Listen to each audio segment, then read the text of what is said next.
in, everybody, to another edition of IGL Weekly presented by the Connecticut School of Broadcasting. Give them a call at 1-800-TV-RADIO or log on to gocsb.com.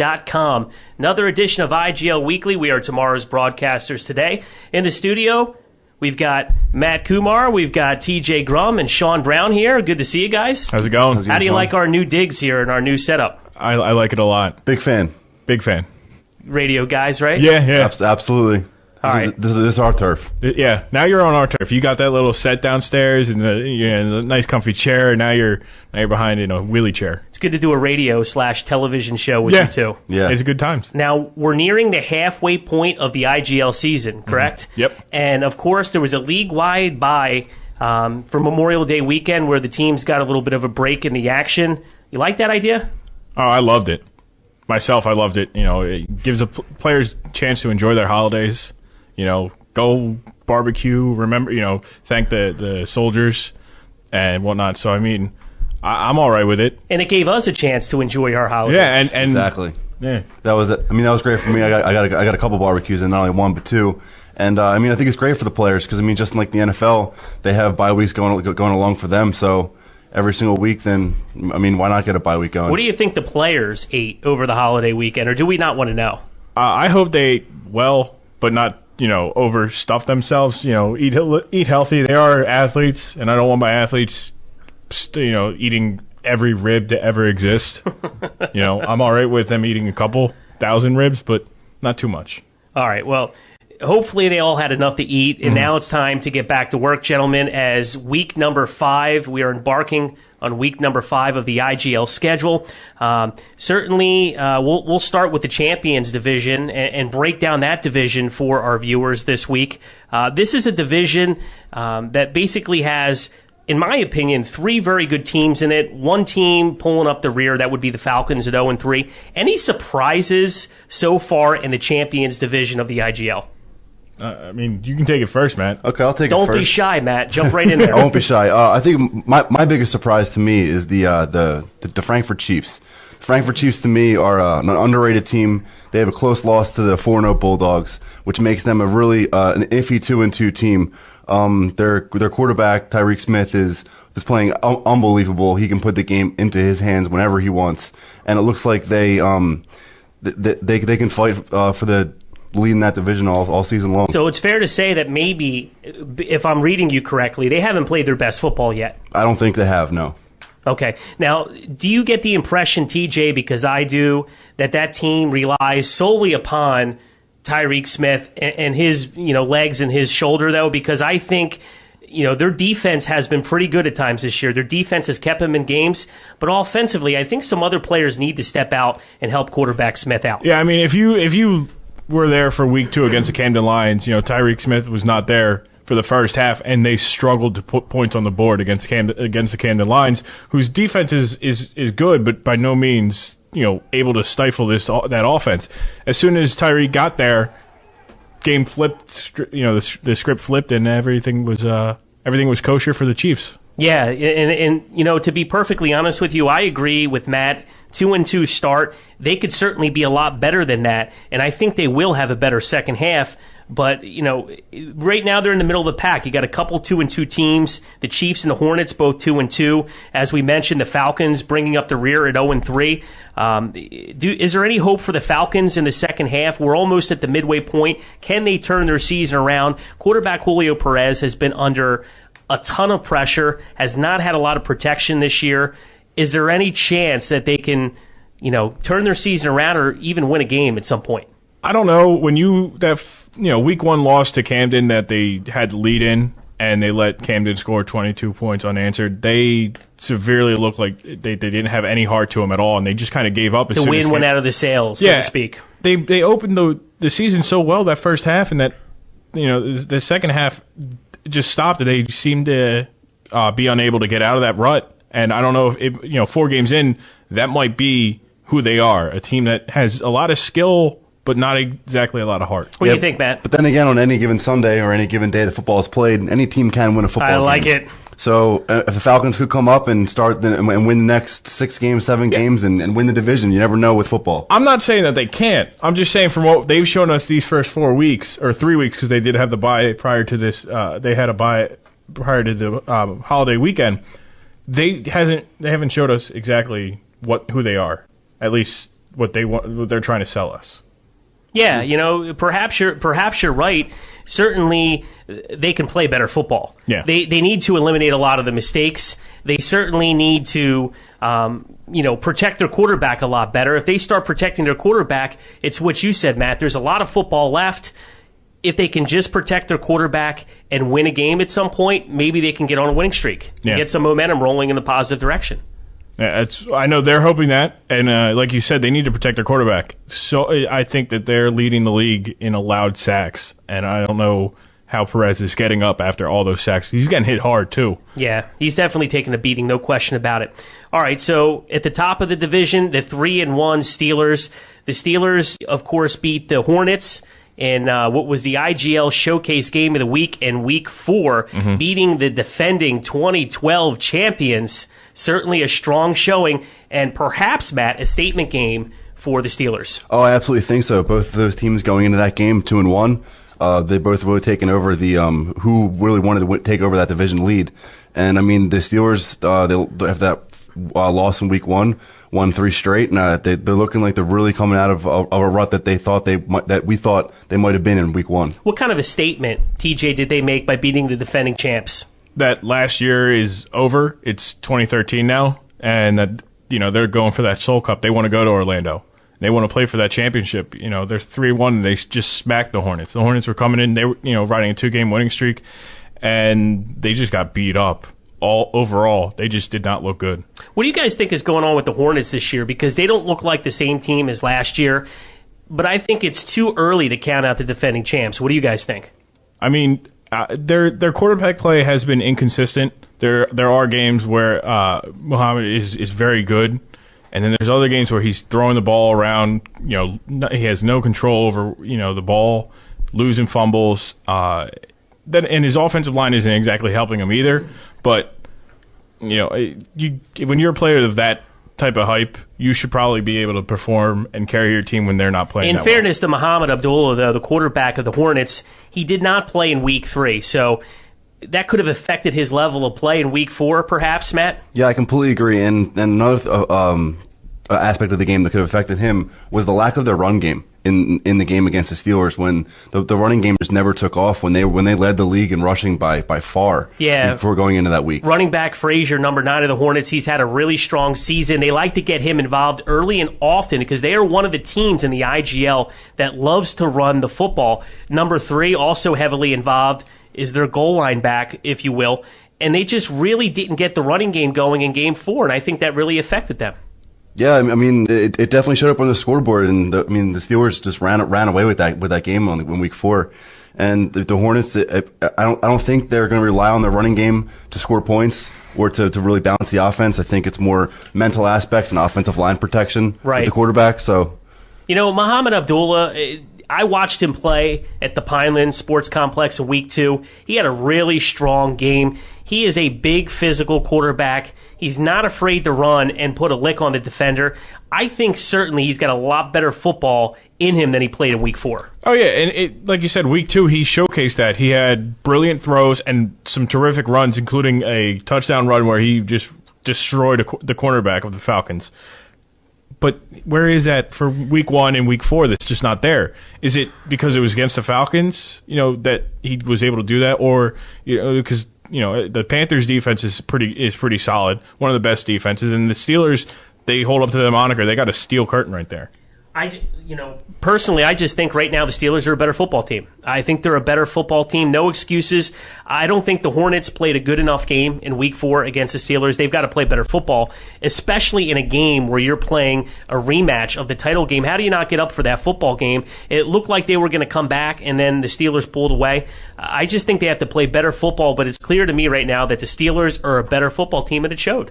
Yeah, I mean, their line play is becoming unbelievable with this game, or at least at this point in the season. T.O. on the defensive line for the Steelers, they've got 2 really good defensive linemen that could really get after the quarterback. Yeah, and they showed that against the Hornets. They beat up Abdullah all day long. There wasn't I don't recall a single play where the TO was not in the backfield. Yeah. Something, though, that the Steelers and the Hornets and the Falcons and the Chiefs can look forward to, a lot of in-games left in this division, so you're certainly going to get an opportunity to get some revenge, TJ. Yeah, the Steelers and the Hornets only played Steelers and the Chiefs, have only played one division game, and the Steelers played the Hornets and the Chiefs played the Falcons. Both the Hornets and the Falcons have 2 games. There's still a lot of game left. There's 6 games left in this season, and they got to play each other at least once. So they're going to get around, and hopefully we'll see a difference between these teams. Yeah, and the Hornets are going to perhaps get a chance to get some revenge. And week number 9, late June, they will have their rematch against the Steelers, and perhaps a chance to make a statement. That's going to be late in the season. It's going to be a game where it's going to come down to the division lead at that point in time. If the Chiefs have the next couple of weeks to really show if they're a team if they're a 2-2 team that's on the cusp of being a great team, or just a team where they're going to fall behind and stay around 500. So it's going to be very interesting. And I mean, week 9 is 1 week away from week 10, and that's going to be the storyline games. Big game down the stretch, no question about that. Playoffs could be on the line coming around that time, yeah. Absolutely. All right, so the storylines in the Champions Division so far this year, what do you think, TJ? The Chiefs are a better team what their record shows. They look like a 500 team on paper, but if inconsistent play. These guys could run away with this division going on with the rest of the season. They do have a game against the Steelers later in the season. You can really see who's going to be by then it'll probably be for the division lead at that point. I think that these Chiefs are going to surprise everybody. You think they'll come out on top and win that division? I don't want to go that far. They will be contesting. I'm not. It's a very close division, so I'm hoping that it's week 10 comes down to week 10 as to who's got the division lead. If that's going to happen, their defense has been good. Okay, their quarterback has been good, but he needs some help. So we'll see what happens. Storyline so far. What do you think, Matt? I say the Hornets at 2-2. They're coming out, the defending champions. They're coming out in 4 weeks, and they're only 500. Not much to show right there, and especially the week 4 heartbreak loss against the Steelers really showed no heart in that game. Well, they did lose a lot of guys to the soul. A lot of guys did get called up, did get signed to AFL contracts. So that team, the team we're seeing, is not last year's team. So maybe we were overhyping these Hornets as the defending champ. Wow, look at these guys, but they're not the same team. A lot of turnover there. Perhaps, but I agree with Kumor. The reality is they won the championship last year, and they look very mediocre so far this season. I think that's a big storyline. Well, there is another division in the IGL, ladies and gentlemen, and it is the Gladiators division, and this is a division in the early going that's been led by an expansion team. Can you believe that? You know what? Coach Turkle would say believe it. Yeah, that's what I was about to say. The Bulldogs, New Jersey Bulldogs, they 4-0, 3-0 in division play. They are not shocked by their results. And in fact, they're pretty disappointed that they're 4-0 in such close games. One thing I like about the Bulldogs sitting atop of this division at 4-0, their coach is never satisfied. Even when they win, he's not completely satisfied. Don't get me wrong, he's happy to be 4-0. But the thing I love about this football team is the fact that Coach always wants his players to play better, Matt.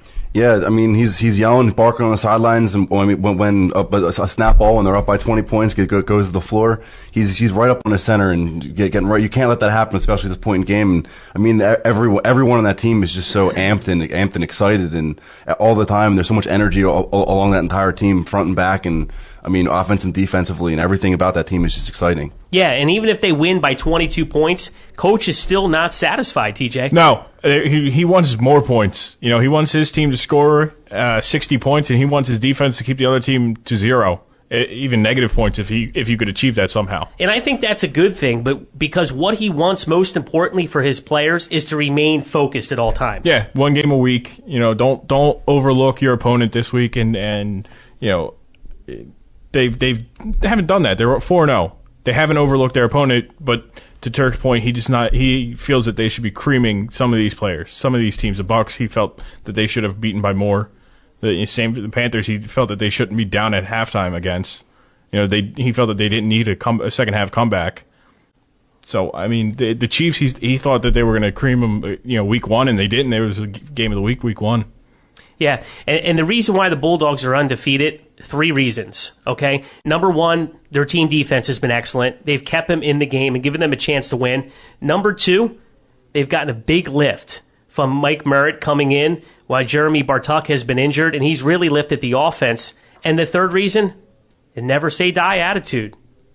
Yeah, I mean, they're 4-0 for a reason. They haven't lost for a reason. They've heart, they've soul, they got a great play up and down. No one's has let their foot off the gas in that team. Yeah, they don't give up. They find a way to win, and even when they're not playing their best football. And here's the thing I like about the Bulldogs: they have yet, in my opinion, to play consistent 4 quarters of football. If they put 4 quarters together, they're scary. Yeah, and don't forget their special teams. Their special teams is one of the best in the league. They have excellent field position all over. Every drive they start the 15-yard line or around there. Tamar Roll, baby. Big game in week number 4. Yeah. And so he's one of the players that has really helped this team on special teams as well. But I agree with you. Their special teams has been pretty special to this point. Yeah. All right. So the ASI Panthers not far behind at 3-1. In your opinion, Matt, is there a lot of separation between the Dogs and the ASI Panthers? Other than that one loss, which was a great game that was played fantastic game between the Bulldogs and the Panthers, I'd say that lead for a 1-game lead isn't that big of a lead. I mean, the Panthers are 3-1. They show that they're there. They barely lost to the Bulldogs in that game. So I think that the Panthers can really show that they have a fighting chance to win the division. That's an interesting point. Did the Bulldogs come back and win that game, or did ASI give it away? I think it's a little bit of both, to be politically correct. It's a little bit of both because you can let the team in, but if they don't want that win, they're not going to take it.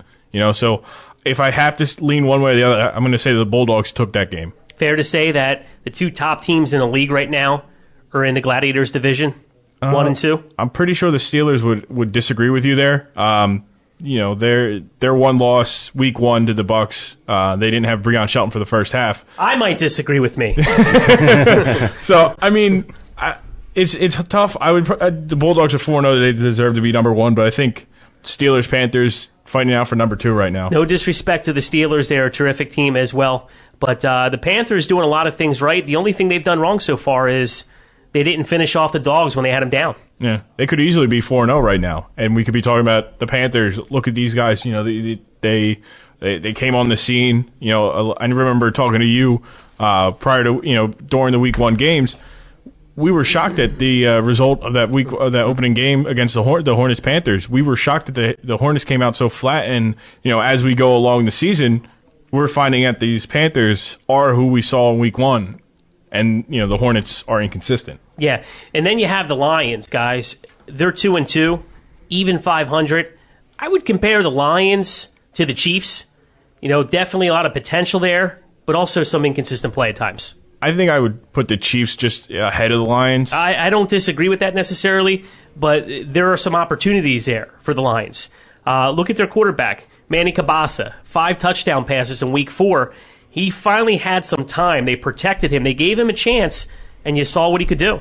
Yeah, I mean, he was making throws left all over the field in that game, and I mean, he really put his team on his back, and backed by great defensive play down the fourth quarter. That team really put together a great win in week 4. Yeah, that's no question about it there, Matt. So, do the Lions have a chance to make the playoffs? Not with the Panthers and the Bulldogs in front of them. Too much competition in the division. Yeah, and I said this. I said the Falcons lacked heart. I think the Lions have the most heart in the IGL. Their 2 wins came from behind. Well, you saw it in week 1. Camden came back against the Falcons. Yeah, and they took that game, and they defeated the Eagles in week 4, or the Bucks. Sorry, the Bucks in week 4, and the Lions showing a lot of heart. They were down late, and they could have let that game go away, but it's because they have a lot of courage. Oh, I see what you did there with okay. You like that? Yeah. And now, speaking of the Eagles, that was a good segue there, TJ, because they're the next team on the list. They're 1-2 on the season. They've only played in 3 games so far. I think the grade is I wouldn't say inconsistent. I think the grade is incomplete, is what I'm trying to say from the Eagles. Yeah. I haven't seen enough of them yet. Yeah, I mean, only from 3 games, you don't really know who they are.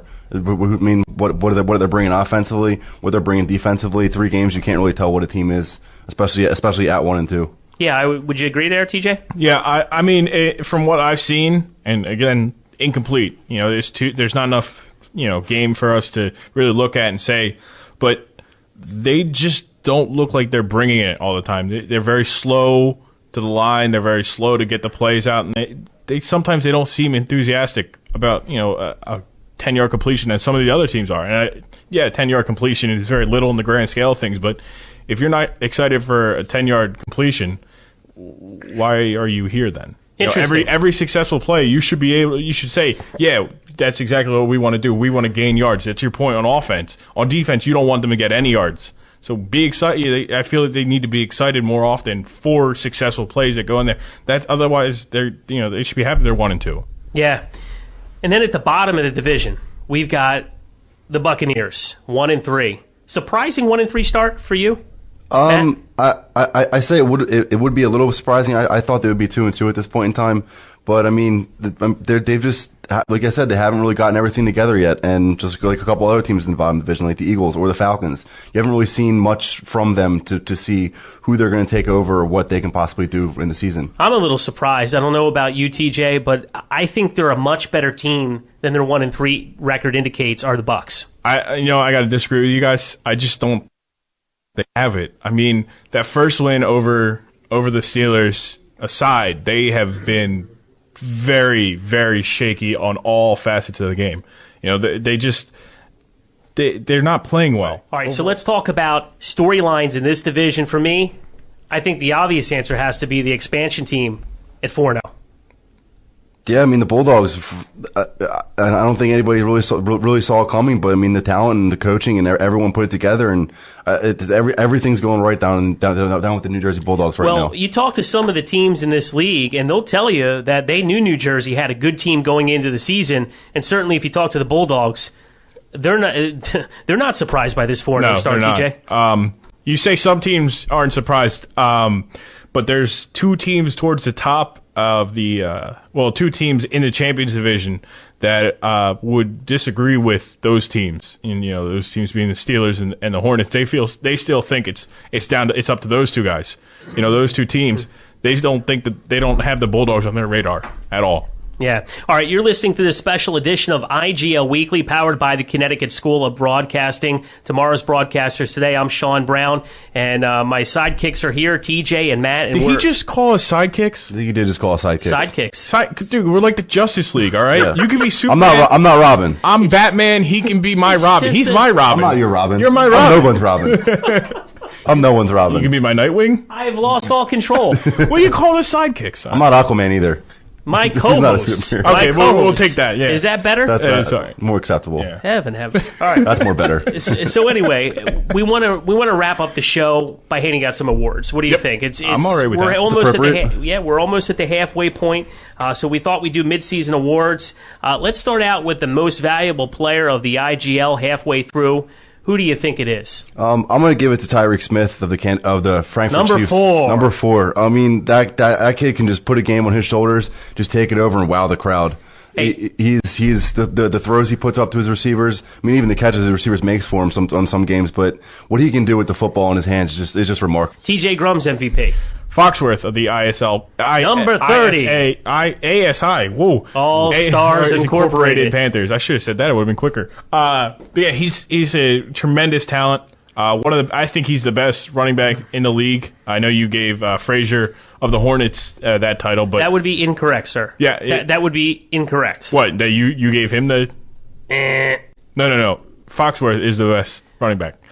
Now that would be. I said Foxworth is the best running back in the league so far. My co-host Eric Hauser actually went with Frazier. Yeah, sorry, I apologize. Get it right, Grumm. I'll try, but no, he's the combination of he's a tiny guy, not tiny by stature of his lineman, but he's so quick, can stop on a dime, change directions, and make it reminds me of of a Shady McCoy almost, where he can change his direction whenever he wants, and nobody can stop that. He's definitely a juker out there. He'll break some ankles, no question about it. And they rely on him heavily, too. And you saw what they could do. They had the game wrapped up against the Chiefs in Week 4, and basically he still took one to the house, did Foxworth. So he is a dangerous player at any time, no question about that. All right, I'm giving out dual game balls, my MVP awards. I'm going to give it, if I could give it to the entire defense of the New Jersey Bulldogs, I would. But I'm going to give it to Marquise Slocum and Denzel Jones. Both players, heavy influence on why the Dogs are 4-0. I'm not going to argue with you. Marquise is just, he's Grand Marquise. Yeah, he is a QB's nightmare. He is in the backfield hitting the quarterback whenever he can, and if he's not, his helmet's coming off, and just because he's playing so hard. And Denzel Jones, a ball hawk. He's going to find that ball and take it. I believe he's got 3 interceptions for a touchdown. At least. Yeah, he takes it to the house. He's got incredible playmaking skill. Yeah, I agree. Coach of the year. Coach of the year, New Jersey Bulldogs coach, Mr. Turkle. Adam Turkle. Adam Turkle. I mean, for 4-0 expansion team, you got to give it to the guy who's undefeated, an expansion team, and really showing the league that they want to be there. And I'm in complete agreement with you. I'll go with Coach Turk as well, for the main reason that he just stays in his players' faces at all times and basically motivates them to be their best and to always be better. And I really think he's done a terrific job. His team is 4-0 for a reason. He's a big part of that. I'll go with Coach Turk as well. Do we have a clean sweep here, TJ Grumm? No, my ASI Panthers shirt is in the mail, apparently, because I got Bill Mattis, head coach of the ASI Panthers. I completely agree with you guys on Turk, and he is a great candidate for coach of the year. But Bill Mattis, his team, week 1 against the Hornets, he did not have his complete team there, and he still smacked them around. They're 3-1. The only loss is to the Bulldogs, and they could have beat the Bulldogs. So they could be 4-0. We could be talking about how Bill Mattis is coaching an undefeated team. All right, surprise team so far in the IGL. I'm going to go surprise team, and I'm going to say the Hornets.